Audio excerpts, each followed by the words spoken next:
Voici la vidéo règle de The Big Book of Madness, un jeu de deck building tactique et coopératif pour 2 à 5 joueurs à partir de 12 ans. C'est un jeu de Maxime Rambourg, édité par Yellow. Au niveau du matériel, tout d'abord un petit plateau qui va représenter une salle secrète dans laquelle est caché le Big Book of Madness au fin fond de la bibliothèque magique de l'université dans laquelle vous êtes étudiant. Et vous allez justement commencer en fabriquant ce fameux grimoire. Alors vous allez trouver une carte comme ceci, qui est une carte de fin. Vous allez la retourner et la placer sur la page de droite en fait de cet emplacement-là. Ensuite, vous allez trouver un ensemble de pages qui se glisseront en fait à l'intérieur du livre. Donc vous allez les mélanger, en tirer 5 au hasard que vous allez placer en fait sur la première carte, et ensuite vous allez trouver 4 petites cartes qui vont être les cartes de début du grimoire. Pareil, vous allez les mélanger, en tirer une que vous allez placer sur le dessus du grimoire. Votre grimoire pour la partie est préparé. Les cartes restantes seront remises dans la boîte et ne seront pas utilisées pour cette partie.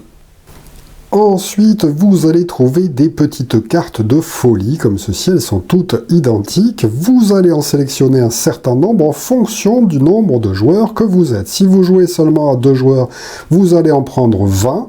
Si vous jouez à 3 joueurs, 25, à 4 joueurs, 30, et à 5 joueurs, 35. Une fois que vous aurez sélectionné en fait ce nombre de cartes, vous le disposerez en fait ici sur le plateau, sur cet emplacement. Les autres seront remises dans la boîte et ne seront pas utilisées pour la partie. Vous trouverez ensuite 5 paquets de cartes malédictions. Il y a des malédictions de l'eau, des malédictions du feu, des malédictions de l'air, des malédictions de la terre et enfin des multiples malédictions avec un élément de chaque.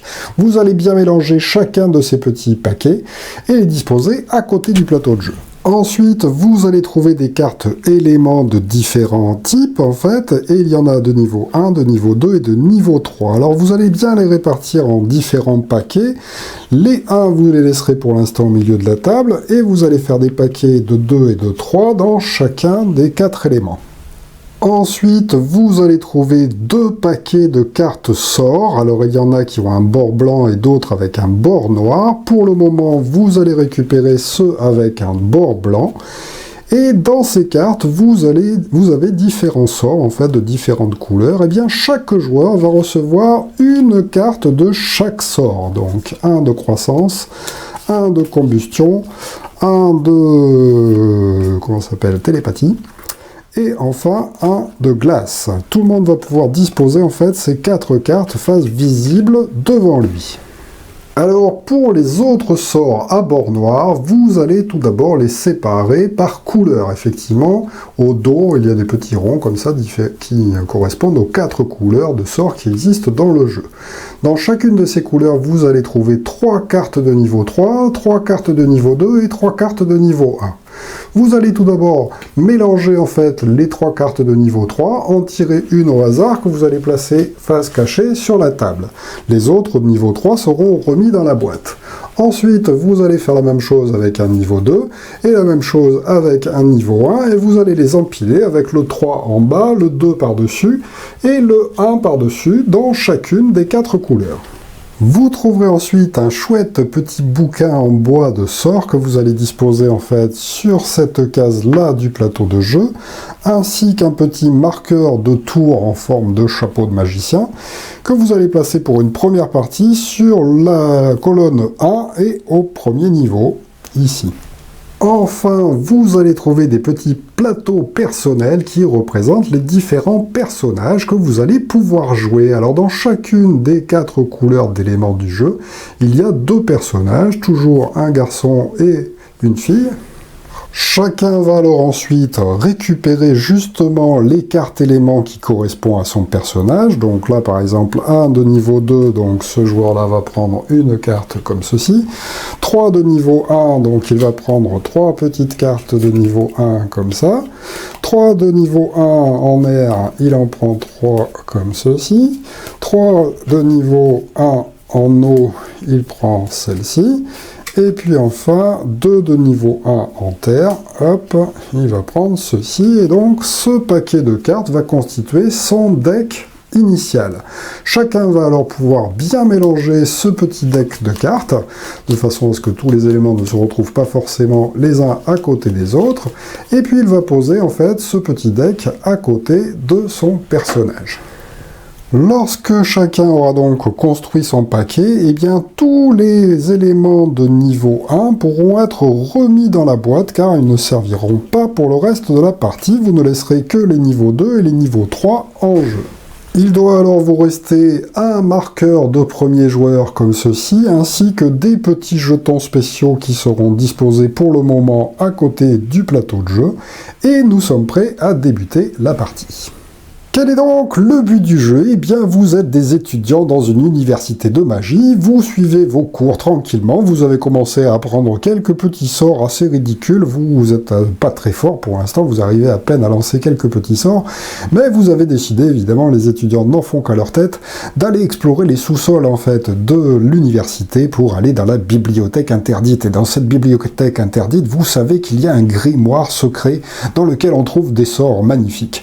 Vous avez donc décidé de partir en exploration pendant la nuit et puis d'aller ouvrir ce bouquin. Mais dès que vous allez l'ouvrir, eh bien les pages se sont mises à tourner et vous allez vous rendre compte que d'énormes monstres vont en sortir. Il va donc falloir tenter de les faire disparaître et de les conjurer pour éviter qu'ils ne se répandent dans le monde. Malheureusement, vous n'êtes pas très fort, vous allez quand même essayer d'apprendre des sorts qui se trouvent dans la bibliothèque au fur et à mesure afin de pouvoir contrer cette menace, car à la fin, un énorme monstre apparaîtra. Et si vous ne parvenez pas à faire disparaître cet énorme monstre qui apparaîtra à la fin de l'ouvrage, vous perdrez tous ensemble la partie. C'est donc un jeu coopératif où vous allez tous ensemble réfléchir pour combattre les monstres qui vont apparaître.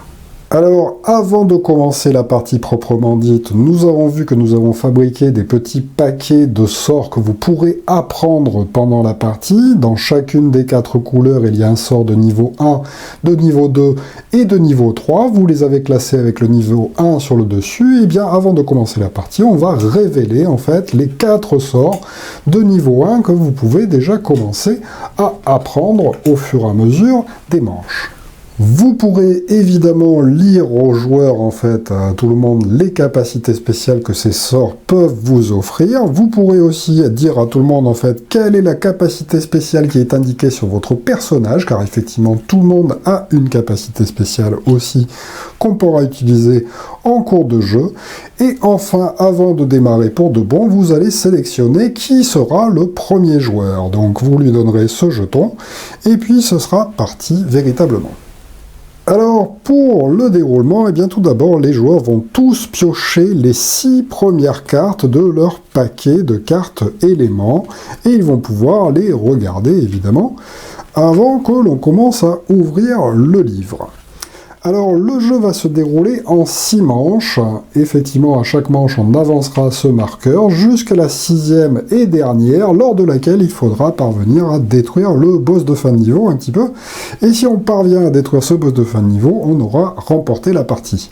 Le problème, c'est qu'au fur et à mesure du jeu, vous allez gagner des cartes de folie qui vont s'ajouter à votre paquet et puis qui vont petit à petit vous pénaliser. Effectivement, chacun a un petit paquet indépendant qu'il va falloir gérer en acquérant de nouveaux éléments, mais en essayant de ne pas trop prendre de folie. Alors, pour le déroulement, eh bien, le jeu va se dérouler en 6 manches. À chaque manche, on avancera en fait le jeton, et lors de chacune des manches, en fait, le pion ici d'invocation va faire le tour du plateau en allant de la case 1, 2, 3, 4, 5, avant de revenir à celle-ci. On passera alors à la manche suivante, et puis ce sera reparti pour la manche suivante, et ainsi de suite, jusqu'à la 6e et dernière manche du jeu.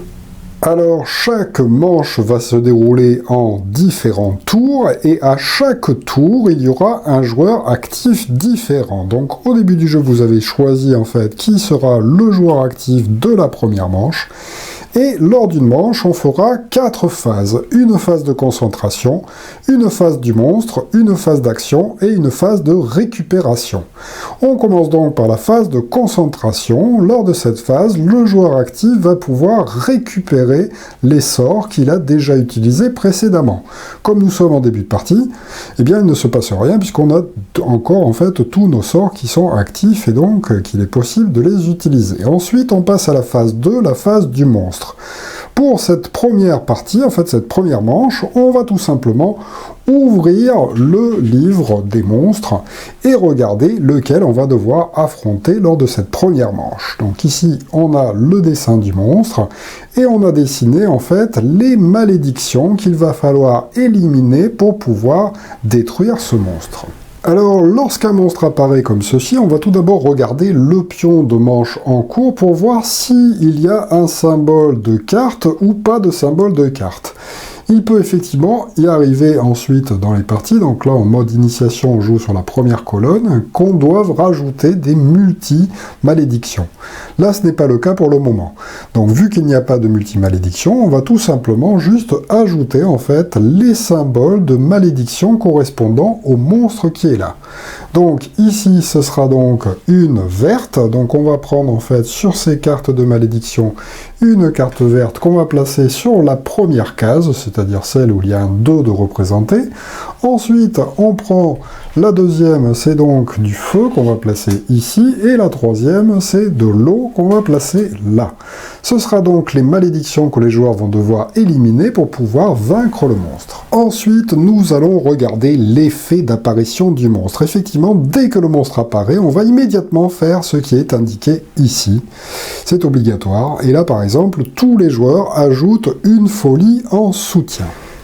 Alors, le soutien, c'est quoi? Eh bien, ça va être des emplacements qui sont dessinés sur notre petit plateau individuel, comme ceci. Et donc, une folie, eh bien, c'est tout simplement récupérer une carte folie qui est ici.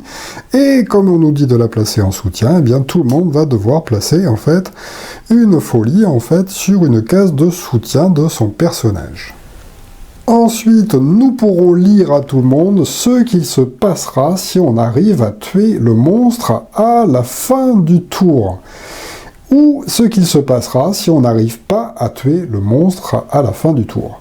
Voilà, donc il y a toujours l'effet positif et l'effet négatif. Ensuite, il y a aussi ici 3 symboles qui vont correspondre en fait aux malédictions que le prochain monstre aura. Donc on peut un peu se préparer à l'avance par rapport au sort qu'il nous faudra en fait pour pouvoir détruire le monstre correspondant. Alors, ceci étant fait, le petit marqueur grimoire, lors de la phase du monstre, a été avancé là, et c'est là que le monstre est apparu et qu'on a placé les malédictions. On peut donc passer à la phase 3, qui est la phase d'action. C'est donc au tour du joueur actif qui va pouvoir réaliser toutes les actions qu'il souhaite ou qu'il peut faire. Alors attention, lorsque ce joueur aura fini de jouer, eh bien on passera au tour du joueur suivant et lui aussi va avancer le marqueur d'invocation qui arrivera ici. Lorsqu'il arrive sur un chiffre où il y a une carte de malédiction, eh bien la malédiction se déclenchera pour, en général, tous les joueurs. Donc là, par exemple, si il avance ici, tous les joueurs rajouteront une folie dans leur défausse. Donc c'est pas terrible, et en général, quand c'est au tour d'un joueur, eh bien il va falloir qu'il tente, si possible, d'éliminer des malédictions, et si possible, la malédiction qui risque d'arriver au tour d'après. Alors, comment éliminer une malédiction? Eh bien, tout simplement en défaussant des cartes de sa main. Nous avons vu que chaque joueur a 6 cartes en main. Il va donc pouvoir défausser des éléments de façon à contrer les malédictions. La première, elle présente 4 éléments terre. Il faudrait donc avoir 4 éléments terre pour pouvoir la détruire. Là, malheureusement, avec la main que j'ai tirée, eh bien, je ne vais pas pouvoir le faire. Éventuellement, je pourrais peut-être tenter d'éliminer une autre malédiction. La malédiction du feu, il faudrait 4 feux. Malheureusement, 2 plus 1, ça me fait que 3. Je ne peux pas le faire non plus. Et puis, je n'ai que 2, en fait, pour détruire la malédiction de l'eau. Donc là, eh bien, déjà, par rapport à ce que j'ai en main, eh bien, ça va être un peu difficile pour moi de détruire une malédiction. Alors, détruire une malédiction est une action possible, mais vu que je ne peux pas le faire, qu'est-ce que je peux faire comme autre action? Eh bien, deuxième possibilité, utiliser un sort que l'on a devant soi. Effectivement, nous avons des petits sorts que l'on va pouvoir déclencher en payant leur coût, c'est-à-dire en payant en fait ce qui est indiqué ici. Donc par exemple, je pourrais utiliser la télépathie qui permet de faire qu'un autre joueur fait une action. Donc ça permettrait éventuellement de faire jouer un autre joueur alors que ce n'est pas normalement à lui de jouer. Pour cela, il faut que je défausse en fait un élément en fait de la couleur demandée. J'en ai un, ça tombe bien, donc je pourrais dire je vais utiliser ceci, et à ce moment-là, lorsqu'on utilise un sort, enfin une carte d'élément, pardon, on va la placer dans une défausse. Donc le mieux c'est peut-être en fait de mettre sa pioche à gauche et puis sa défausse à droite par exemple. Donc là, je l'utilise pour pouvoir utiliser ma télépathie. Quand j'utilise un sort, je vais l'incliner pour montrer qu'il a été utilisé, que je ne pourrai plus le refaire tant que ne viendra pas à nouveau mon tour de jeu. Et donc je vais indiquer qu'un autre joueur fait une action. Alors évidemment, on discute entre les autres joueurs, est-ce que ça vaut le coup de le faire? Là, je pourrais demander au joueur, par exemple, qui a un personnage vert, est-ce que toi, tu pourrais détruire ça? Parce que toi, tu es spécialiste du vert, donc tu as peut-être 4 pour pouvoir détruire, en fait, cette malédiction. Imaginons qu'il me réponde oui, c'est à ce moment-là que je lui dis, bah tiens, moi, j'ai de quoi à te faire jouer à mon tour de jeu, donc bam, je vais faire une télépathie, je défausse un, et donc c'est à toi de jouer, et je te donne une action, donc tu as le droit de faire une action, et éventuellement de destruction d'une malédiction. Celui-ci pourrait donc par exemple dire « Oui, moi c'est bon, j'avais ce qu'il fallait, hop, je regarde, 2, 1 et 1, et bien ça fait bien 4, je peux donc détruire cette malédiction. Je défausse donc ces cartes dans ma défausse personnelle, et je détruis cette malédiction, qui va donc être remise sous le paquet malédiction du même type, paf, elle est détruite, ça en fait déjà une de moins. Et à chaque fois qu'on parvient à détruire une malédiction, on va gagner un petit bonus. Effectivement, le joueur qui a détruit la malédiction va pouvoir recevoir dans sa défausse une carte de niveau 2 de l'élément de son choix, même pas forcément celui qu'il a utilisé. Donc là, imaginons qu'il ait vraiment envie de se spécialiser, pour dire, bah moi je vais reprendre en fait un niveau 2 comme ceci, ça me paraît intéressant, et donc je vais le rajouter à ma défausse. Par contre, il ne le prend pas en main. On repasse donc au tour du joueur actif, puisque là il a juste donné une action à un autre joueur, et il pourrait par exemple décider de faire un autre de ses sorts. Il ne peut pas refaire le même car il l'a déjà utilisé. Alors, nous avons vu la télépathie qui permet de faire rejouer un autre joueur. Je vous rappelle que tous les joueurs ont ces 4 sorts, donc peuvent tous les faire, à condition bien sûr d'avoir les éléments correspondants. Nous avons la croissance. La croissance, en dépensant en fait de la terre, permet de piocher des cartes. Donc, c'est des cartes que l'on pioche sur le dessus de son paquet. Donc là, notre joueur, par exemple, il a 3 en fait en feu. Comme il sait qu'il a encore pas mal de feu dans le jeu, il pourrait décider en fait d'utiliser un point à défausser pour utiliser sa croissance, de façon à piocher une carte en espérant piocher un feu. Aïe, malheureusement, ça ne marche pas à tous les coups.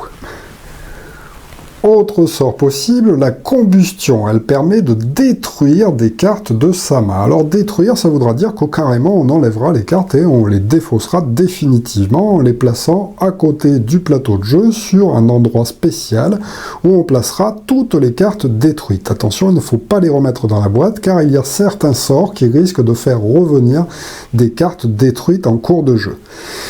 Donc là, pour l'instant, ça ne sert pas à grand-chose. À moins qu'un joueur veuille vraiment se spécialiser, il peut détruire des cartes de sa main de façon à ce que, après, quand il repiochera des cartes et qu'il remélangera son paquet de défausse pour en refaire son nouveau paquet de pioche, eh bien, il se retrouve avec qu'un certain type de sort, si possible. Mais là, pour l'instant, c'est pas très intéressant. Il y a enfin la glace qui permet, en utilisant de l'eau, de placer des cartes en soutien. Alors, les soutiens, nous avons vu que là, nous avons déjà placé, malheureusement à cause du monstre, une carte de folie en soutien, mais nous avons tous 3 emplacements de soutien, sauf un personnage, si je me rappelle bien, qui a 4 emplacements de soutien. Et donc, on peut placer des cartes en soutien qui serviront aux autres joueurs pendant leur tour. Effectivement, pendant leur tour, ils auront le droit d'utiliser, en fait, les cartes que l'on a placées en soutien.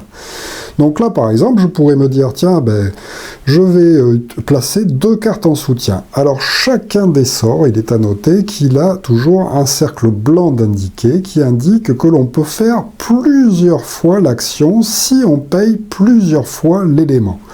Donc là, si je veux placer 2 cartes en soutien, je peux parfaitement dire, eh bien, je paye 2 fois le sort, en fait, pour le faire une seule fois, mais il me permet, au lieu de mettre une carte en soutien, de mettre 2 cartes en soutien. Et je pourrais, par exemple, décider de mettre mes 2 cartes de feu en soutien, comme ça, si un autre joueur a 1 point de feu, il pourra peut-être détruire la malédiction feu qui nous embête. Alors, dans les actions possibles, nous avons vu la destruction de malédictions, nous avons vu l'utilisation des sorts. Qu'est-ce qu'il y a d'autre de possible? Eh bien, on peut aussi acquérir de nouvelles cartes d'éléments. Pour acheter une carte d'éléments, eh bien, il va falloir la payer au prix qui correspond en fait au nombre d'éléments qu'elle désigne. Donc si par exemple je veux acheter un niveau 2 de feu, eh bien il faudra que je défausse 2 points de feu dans ma défausse. Donc encore faut-il les avoir. Donc là par exemple, au lieu de mettre mes cartes en soutien, eh bien j'aurais pu décider de défausser 2 de feu pour acheter une nouvelle carte 2 de feu que j'aurais pu rajouter sur ma défausse. Évidemment, j'aurais aussi pu décider de défausser mes 3 de feu, au lieu de les mettre en soutien, pour pouvoir acheter une carte de niveau 3 feu, que j'aurais aussi mis dans ma défausse. Autre action possible pendant son tour aussi, on peut acquérir un nouveau sortilège. Pour acquérir un nouveau sortilège, il faut payer son coût qui est de 2, toujours, et c'est indiqué en haut à droite. Donc là, pour l'instant, nous ne pouvons acquérir que des sortilèges de niveau 1, car c'est les seuls qui sont visibles. À chaque fois qu'un joueur achètera en fait un sort, on révélera le suivant qui sera aussi disponible à l'achat. Alors les sorts, eh bien, il faut lire un petit peu ce qu'ils peuvent faire, car il y en a certains qui sont plus intéressants que les petits sorts de base que l'on a en début de partie. Donc, toujours en reprenant l'exemple de mon premier joueur, au lieu de placer ses cartes en soutien, il aurait pu décider, en fait, pour 2 de feu, d'acquérir le sortilège de niveau 2 de feu. Attention cependant, nous sommes limités à 5 sortilèges maximum. Donc là, c'est bon, il aurait pu le rajouter à la suite des autres, et peut-être même l'utiliser immédiatement en payant son coût, qui est par exemple ici de détruire une carte de son choix de sa défausse. Bon là, c'est pas très intéressant en l'occurrence. Mais il aurait pu le faire, puisqu'il lui restait un feu en main qu'il aurait pu ne pas mettre en soutien et l'utiliser tout de suite. À ce moment-là, pof, on l'incline comme les autres sorts. Si jamais on acquiert un sort et qu'on a déjà 5, eh bien il faudra décider lequel on remplace. Et à ce moment-là, on enlèvera le sort que l'on remplace pour le remettre dans la boîte. On peut remplacer un sort qui a déjà été utilisé pendant le tour. Mais attention, hein, les sorts de base sont quand même très intéressants, et sans se pénaliser en enlevant un, il faut vraiment prendre un sort qu'on remplace qui soit bien plus intéressant que le premier. Enfin, dernière action possible, eh bien un joueur peut aussi défausser des folies. Effectivement, au fur et à mesure du jeu, nous allons prendre des cartes de folie, ils vont se rajouter à notre défausse, et puis ensuite, qui vont revenir dans le paquet. Et plus on a de cartes de folie en main, plus ça va être difficile pour nous, et puis surtout, ça va être dangereux. Alors, pour pouvoir supprimer ces folies, eh bien on va pouvoir tenter de les soigner. Et pour les soigner, il va falloir utiliser deux types d'éléments de n'importe quel type, mais 2 identiques, pour pouvoir soigner une folie qui est placée dans nos cartes en soutien, ou bien qui est dans notre main. Donc si par exemple dans ma main j'avais une folie, eh bien je peux très bien dépenser 2 pour soigner cette folie. À chaque fois qu'on soigne une folie, eh bien cette carte folie ne va pas être défaussée définitivement, car elle n'est pas détruite, elle est soignée et on la replace alors sur le paquet de cartes folie. Mais revenons à notre exemple de tour. Donc notre joueur lors de son tour a juste fait 2 sorts, un pour pouvoir placer en fait des cartes en soutien, l'autre pour faire un autre joueur qui a détruit une malédiction. Il ne lui reste plus qu'une seule carte en main, c'est ça. Malheureusement, il ne peut pas l'utiliser toute seule et il est interdit de défausser une carte si ce n'est pas obligatoire. Donc là, il ne peut pas le faire, et puis avec une carte d'eau 1, ben, il ne peut pas acheter une nouvelle carte, et il ne peut pas acheter un nouveau sort, il ne peut donc rien faire. Sa phase donc d'action se termine, et on passe à sa phase de récupération. À la fin de son tour, il faut avoir 6 cartes en main. Donc là, comme il a une seule carte, eh bien, il va tout simplement piocher des cartes sur le dessus de son paquet, pour se retrouver à nouveau avec 6 cartes dans les mains. Tac.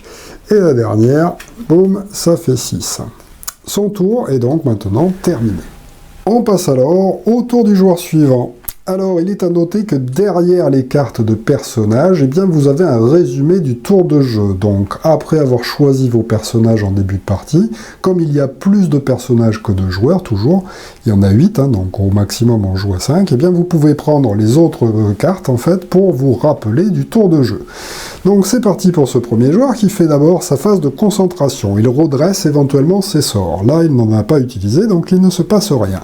Ensuite, on passe à la phase du monstre. Alors, lorsque c'est un autre genre de jouer, eh bien hop, on avance le marqueur en fait sur le chiffre suivant, donc là sur le 2, et s'il y avait une malédiction, elle se serait immédiatement déclenchée. Là, ce n'est pas le cas, ouf, on a réussi à l'enlever en fait au tour du joueur précédent, et donc cette phase de monstre est terminée. On passe ensuite à la phase d'action du joueur, donc eh bien tout simplement, il va regarder ses cartes et puis voir est-ce qu'il peut réaliser quelque chose. Alors, avec ces cartes-là, il aimerait bien détruire le feu, il pourrait parce qu'il a 3 et que le joueur précédent a mis en réserve en fait des cartes que je peux utiliser, car effectivement les cartes en soutien sont utilisables par le joueur actif. Donc là il pourrait dire, eh bien moi, hop, je vais utiliser 3 points de feu, et je vais utiliser en fait ton 1 point de feu, mais par contre c'est pas moi qui le récupère puisqu'il t'appartient, donc il part dans ta défausse à toi, pour que l'on puisse détruire ce sortilège. Pam, il part sous le paquet de sortilèges de feu, et puis comme j'ai réussi à détruire un sortilège, toujours ne pas oublier le petit bonus, je peux choisir une carte élément de niveau 2 de mon choix, et bien là le joueur pourrait se dire, bon ben, moi je suis spécialisé dans l'air, et bien je vais continuer ma spécialisation en prenant aussi de l'air, à moins que je prenne de l'eau, car il faudrait aussi qu'on arrive à se débarrasser de ça, et puis personne n'est spécialiste de l'eau. Allez oui, bonne idée, je vais plutôt prendre de l'eau, ça pourra nous servir pour plus tard, hop, je la place dans ma défausse. Il me reste alors ceci en main. Je pourrais donc, avec de l'air, en fait, dire je fais de la télépathie pour faire jouer un autre joueur. Alors, est-ce que quelqu'un pourrait s'occuper de ça? Est-ce que quelqu'un a de quoi, en fait, à contrer cette malédiction qui demande 4 eaux? Malheureusement, personne ne peut. Donc, c'est pas la peine de faire jouer les autres joueurs pour rien.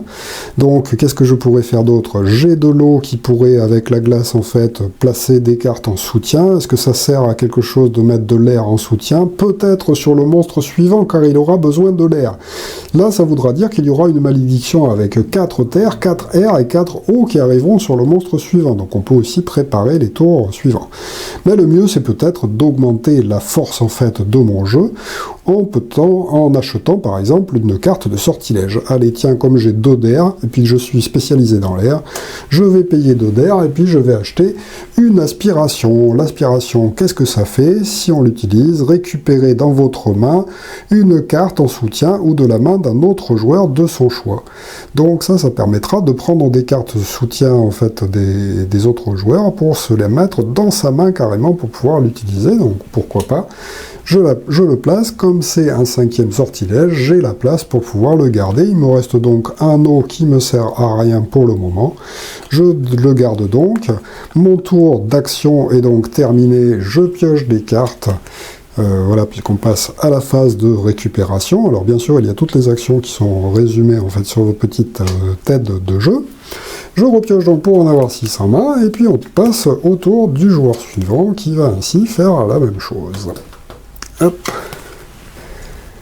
Alors nous avons vu que quand le marqueur avance lors du tour d'un joueur, on va déclencher les malédictions. Là c'est donc au tour du joueur suivant qui redresse ses sorts s'il en avait utilisé, mais ce n'est pas le cas. Et ensuite on avance le marqueur sur la case 3. Attention, la case 3 est spéciale car il y a 2 emplacements de malédictions dessus. Donc lorsqu'il arrive ici, eh bien les 2 malédictions, s'il y a les 2, vont se déclencher. Là on a réussi à enlever celle-ci, mais malheureusement la deuxième, on n'a pas eu le temps de l'enlever avant que ce soit à ce joueur de jouer. Donc dès que ça arrive là, eh bien malheureusement la malédiction se déclenche. Alors là, qu'est-ce qu'il y a indiqué? Tous les joueurs ajoutent une folie dans leur défausse. Donc on va prendre des folies sur le paquet folie, et on va en placer une dans la défausse de chaque joueur. Vous voyez que c'est souvent ce qui va nous arriver, on va avoir de plus en plus de folies qui vont arriver dans notre paquet. Alors attention, ce n'est pas parce qu'une malédiction s'est déclenchée déjà qu'il va falloir l'enlever du plateau. Effectivement, elle va rester sur le plateau et il faudra quand même qu'on essaye de la détruire, car il faut détruire toutes les malédictions présentes pour pouvoir vaincre le monstre lorsque le marqueur arrivera ici, c'est-à-dire au sixième tour. Donc, si jamais on n'arrive pas à s'en débarrasser à ce tour-là, eh bien le marqueur avancera, puis la malédiction restera ici. Elle ne se redéclenchera pas, mais par contre, il faudra quand même tenter de l'enlever si on veut taper le monstre. Alors attention, avec toutes les capacités spéciales, il y a des moyens de faire des tactiques assez complexes. Il faudra donc vraiment discuter avec les autres joueurs pour savoir ce qui est possible de réaliser partout pour s'en tirer au mieux. Donc là par exemple, eh bien l'autre joueur pourrait dire, ben moi c'est à moi de jouer, donc en main j'ai 2 os, mais 2 os ça me suffit pas pour détruire ça. Est-ce que quelqu'un pourrait s'en occuper? Et celui-là pourrait dire, ben moi j'ai 3 os, mais il m'en manque un. Donc si tu en mettais une en soutien, eh bien, quand ça reviendra à moi de jouer, je pourrais m'en occuper, mais malheureusement, eh bien, à chaque fois, ça va avancer de joueur en joueur, et puis ça sera peut-être pas à moi de jouer avant que ce soit possible. Donc, qu'est-ce que je peux faire avec ça? Imaginons que l'autre joueur ait ça en main, eh bien, il pourrait dire, tiens, ben moi, je vais utiliser, en fait, un dos pour pouvoir utiliser ma glace, en fait, qui me permet de placer une carte en soutien. Du coup, je vais placer une carte d'eau en soutien, comme ça, ce sera la carte qui te manquera à toi. Et puis maintenant, je joue, en fait, l'air pour pouvoir te faire de la télépathie et que ce soit à toi de jouer. Du coup, ce joueur-là, en fait, va pouvoir utiliser ces 3 cartes d'eau pour pouvoir détruire cette malédiction en utilisant celle que le joueur s'est mise ici en soutien. Paf, il a réussi à détruire cette carte qui part ici, et puis donc en bonus, il recevra une carte de niveau 2 de son choix. Donc voilà, vous voyez qu'il y a plein de tactiques en fait, mais qui peuvent être assez complexes à mettre en œuvre. Il faut bien que tout le monde réfléchisse aux possibilités qu'offre le jeu. Alors le jeu se poursuit donc ainsi de tour en tour avec le pion qui avance. Lorsqu'il arrivera ici et puis qu'au tour d'après du joueur suivant, bam, le pion arrive ici, et bien c'est là qu'on va regarder si on a réussi ou non à vaincre le monstre. S'il n'y a plus aucune malédiction, qu'on a réussi à tout enlever, et bien à ce moment-là, on lira ce qui se passe. Donc là, par exemple, tous les joueurs peuvent détruire une carte élément de leur défausse. Donc évidemment, il faudra que les joueurs aient une défausse, et s'ils ont une défausse, ils pourront décider de détruire une carte élément. Ceux qui le font ajouteront en main une carte élément de valeur supérieure du même type. Donc là, le joueur, par exemple, c'est le spécialiste du feu, il peut, si on a réussi à tuer le monstre, il pourrait dire, ben moi je défausse en fait ceci, donc hop, je la jette. Puisque c'est de détruire, alors à chaque fois que c'est détruire, on la met sur un petit paquet de destruction, hein, on fait un paquet de destruction spéciale, et à la place, je reçois une de niveau supérieur, donc une de niveau 2, voilà, qu'on rajoute en plus dans sa main, donc super bonus pour avoir tué le monstre. En revanche, si on n'avait pas réussi à tuer le monstre, c'est-à-dire qu'il reste une ou plusieurs malédictions sur le jeu lorsque le marqueur arrive ici, et bien ici, c'était tous les joueurs ajoutent une folie dans leur défausse. Voilà. Une fois donc que le pion est arrivé ici et qu'on a effectué ce qui se passe, et bien à ce moment-là, on va pouvoir tourner la page, ça correspond à ce petit symbole-là. Hop, on tourne la page comme ceci, et puis on va faire l'apparition du nouveau monstre. Alors lorsqu'un nouveau monstre apparaît, déjà on avance en fait le marqueur de manche. Toutes les cartes malédictions qui éventuellement n'ont pas été détruites sont enlevées du jeu, on les laisse pas et on les replace aussi sous leur paquet respectif. On refait la nouvelle mise en place du jeu. Donc là, hop, une carte de malédiction de ce type-là, une de ce type-là et une de ce type-là. Et enfin, on subit en fait l'action du monstre, tous les joueurs défaussent 2 cartes, et donc immédiatement tout le monde est obligé de choisir 2 cartes dans sa main et de les mettre dans sa défausse. Malheureusement, on commence avec une petite pénalité. On place alors tout de suite le marqueur ici sur l'apparition du monstre, et puis c'est tout de suite au joueur actif de jouer, voilà, celui qui a reçu en fait le pion qui n'arrête pas de tourner, de faire en fait toutes les actions qu'il peut pour préparer en fait le tour suivant où le pion va déjà se déplacer sur la case 2. Alors, que va-t-il se passer sur les tours, en fait, où le pion va se trouver sur une carte à multi-malédiction? Eh bien, s'il se trouve sur une ou sur 2 multi-malédictions, avant de placer les cartes de malédiction du monstre en question, on va prendre les cartes correspondantes de multi-malédiction et les placer en première ligne, donc d'abord sur le 2. La première ici, et si on est sur 2, en fait, on en placera 2 sur les 2 premières cases. Une fois que ceci est fait, ce n'est que là qu'on rajoutera ensuite les cartes de monstres derrière cette carte de multi-malédiction. Et les cartes multi-malédiction, eh bien, il va falloir une carte une valeur 1 de chacun des 4 éléments pour pouvoir la détruire, donc elles sont assez pénibles. Car en même temps, il faudra se garder quand même des combinaisons de 4 pour pouvoir détruire les autres derrière. Alors, attention, que va-t-il se passer lorsqu'on n'a plus de cartes dans sa pioche? Là, par exemple, le joueur décide de terminer son tour, il pioche pour compléter à 6 cartes, tac, il n'en a plus alors qu'il lui reste encore 3 cartes à piocher. Et bien, à ce moment-là, on va remélanger son paquet. Mais attention, il va y avoir une pénalité. À chaque fois qu'on remélange son paquet, on va devoir se rajouter une carte folie au paquet avant de le remélanger et avant de finir de piocher lorsqu'il est nécessaire de piocher. Donc là, je me rajoute 3 cartes que je me remets dans ma main. Voilà donc pourquoi il faut faire attention, car au fur et à mesure du jeu, eh bien, vous allez avoir de plus en plus de cartes de folie en fait, dans votre paquet. Et il y a une règle particulière, si au moment où vous complétez votre main à 6 cartes, vous ne piochez que des cartes de folie, et que vous vous retrouvez avec que des cartes de folie à la fin de votre tour, et bien malheureusement vous êtes éliminé. Vous allez pouvoir en retirer toutes vos cartes, vous ne jouez plus, les autres sauteront votre tour lorsque ce sera normalement à vous de jouer. Toutes vos cartes ne peuvent plus être utilisées, le soutien ne sert plus à rien, vous n'êtes plus là et ne jouez plus. Attention, si tous les joueurs se font comme ceci éliminés, eh bien vous perdrez aussi tous la partie ensemble. Alors attention, on peut aussi perdre la partie en cours de jeu si jamais la pile de cartes de folie que l'on a placée en début de partie à côté sur le jeu en fait disparaît complètement. Effectivement, à force d'en piocher, en fait, peut-être qu'il n'y en aura plus que très peu. Si jamais on vide ce paquet et qu'il n'y en a plus à un moment donné, eh bien tous les joueurs perdent la partie ensemble, ça n'est même plus la peine de finir. Alors effectivement, il faudra bien faire la différence entre les deux notions détruire une carte qui sera placée à côté du plateau de jeu sur une pile de destruction et le soin. Si on soigne les folies, elles reviennent en fait sur ce paquet. Et c'est peut-être mieux quand même de soigner car du coup ça évite que ce paquet se vide et nous fait perdre la partie. Donc voilà, faites attention aux destructions. Je vous rappelle qu'en début de partie, on a tous la combustion qui nous permet de détruire des cartes de sa main, et donc on peut détruire des folies aussi, mais les détruire en fait, c'est les exclure du jeu, et donc vider petit à petit ce paquet. Alors, si vous ne perdez pas prématurément, eh bien vous allez jouer jusqu'au 6e tour. Au 6e tour, hop, on ouvrira la dernière page du grimoire, nous verrons un peu le boss final, on rajoutera forcément 2 cartes de malédiction multiples en fait sur les 2 premières cases, plus ensuite les cartes de la malédiction du monstre en question, paf paf paf.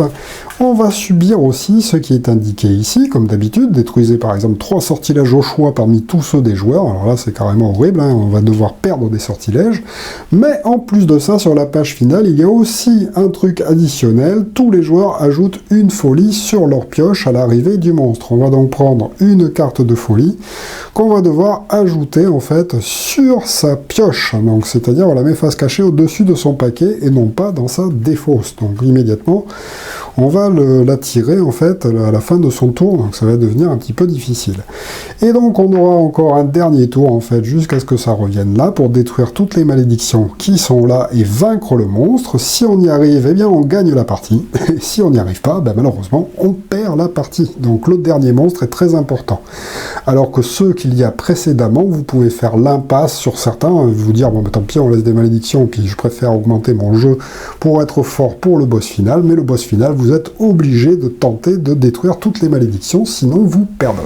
Voilà donc pour The Big Book of Madness, un excellent jeu de coopération et de deck building, alors assez complexe, hein. Il est quand même à noter que c'est plutôt à réserver à des joueurs qui connaissent déjà bien les jeux de deck building dans le style Dominion ou Thunderstone ou autre, car effectivement il va falloir vraiment bien réfléchir aux coordinations des différentes actions possibles dans tous les sens, essayer de se construire un deck qui puisse résister aux monstres qui vont apparaître, en le spécialisant un peu peu, mais pas trop, en utilisant en fait au maximum les sorts qu'on a devant soi, en faisant jouer les autres joueurs pendant son tour, mais attention à pas trop le faire, car après quand ça passera autour de ces joueurs, ils auront moins de cartes en main, car effectivement je vous rappelle qu'on ne repioche des cartes qu'à la fin de son tour, donc si on a déjà joué dans le tour d'un autre joueur, ben on est un petit peu pénalisé quand c'est à soi de jouer. Et puis voilà, donc il est à noter, donc vous avez vu qu'au niveau 1, les 2 premiers tours, il n'y a pas de carte multi-malédiction. Au niveau normal, en fait, elles n'apparaissent qu'à partir du 2e tour, mais après, sur les 3 derniers tours, il y aura 2 cartes multi-malédiction. Et puis enfin, au niveau complexe et épique, eh bien, dès le début, vous avez un maximum de cartes de multi-malédiction qui arrivent et qui viennent bien remplir en fait le paquet, et donc ça devient beaucoup plus dur à gérer. Nous avons vu aussi qu'à chaque fois, les sorts qui sont disponibles sont différents, puisqu'il y en a 3 de chaque niveau, 3 de niveau 1, 3 de niveau 2, 3 de niveau 3, puis on n'en met qu'un seul à chaque partie, donc c'est toujours nouveau. Et puis les cartes de début de jeu, puis les cartes centrales du jeu sont aussi différentes, donc vous n'allez pas affronter les mêmes monstres dans le même ordre. Mais donc voilà, réservé à des joueurs qui aiment beaucoup réfléchir, et puis qui aiment bien jouer ensemble. Voilà, merci de m'avoir suivi, et à très bientôt pour une nouvelle vidéo règle. Au revoir.